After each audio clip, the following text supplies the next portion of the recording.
Hello and welcome to the Evercade Retreat. Gene Joke here, and today I'm adding Zero Tolerance and Zero Tolerance Underground to my ever-growing list where I rank every Evercade game ever. The Zero Tolerance games are first-person shooters designed for the Sega Mega Drive, and it's safe to say I'm not telling you anything you don't know that the Mega Drive was not designed with 3D graphics and particularly first-person action games in mind, which is why you have a limited play window with much of the screen taken up by a HUD, which does prove useful to cover the shortcomings of the view distance. And I think it's safe to say that while these games are technically impressive for the Mega Drive, they're not really lookers, although there are some nice graphical touches. Anyway, let's get on with the games specifically. So starting off with the first game, Zero Tolerance. Released in 1994, it's a fairly late Mega Drive game, understandably. It's set in a dystopian future, and you have a team of 5 characters, each of which acts as a life but also has their own unique abilities or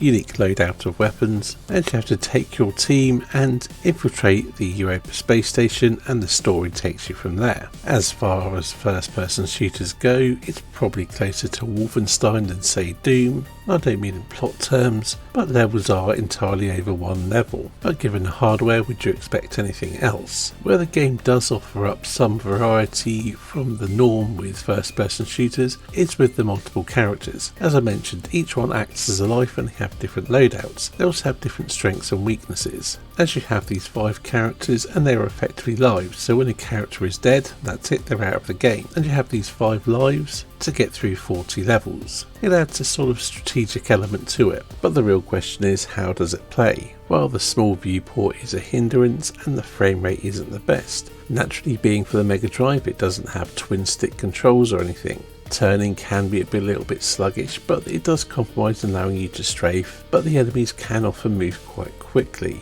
So charging around guns blazing probably isn't going to get you very far, which is pretty much what I was doing in the footage here. It's also safe to say the limited draw distance is also a bit of a hindrance, but having your map which shows your enemies on there helps counter this somewhat. The level environments aren't the most diverse and you will rely on the map quite a lot to find your way around. But again, this isn't uncommon for early FPS games. Naturally, it doesn't compare to modern FPS games. It doesn't even compare to Doom. And if you're just after a quick blast, this might not be the game for you. But if you do want an FPS that has a slight strategic element to take your time with and find your way through, you could certainly do worse. Is it the best FPS on the Evercade? Probably not, but it's solid enough, and it's a fairly sizable and challenging game.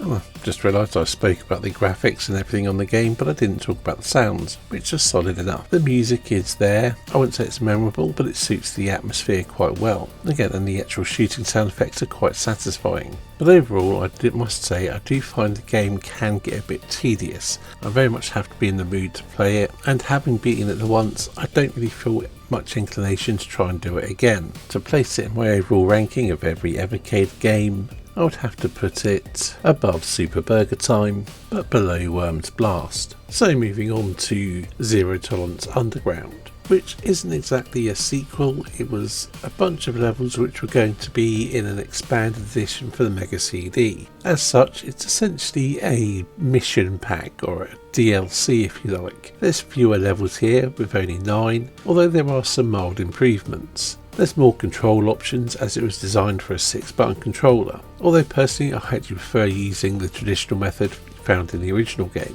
Really, it is much more of the same. Mostly the same enemies, backgrounds look very similar, and more of the same isn't really a bad thing here. It's still quite a solid game. Although I did find the very beginning of it, where you're struggling for ammo a lot more, I found it quite tense, edging forward and trying to take out enemies without taking hits, and generally trying not to get overwhelmed. But overall, as I said, it's very much more of the same, just less of it. So there's not really much else I can say here, so I'll just place it in my ranking list, which rather unexcitingly I'll place above Super Burger Time, but below the original Zero Tolerance.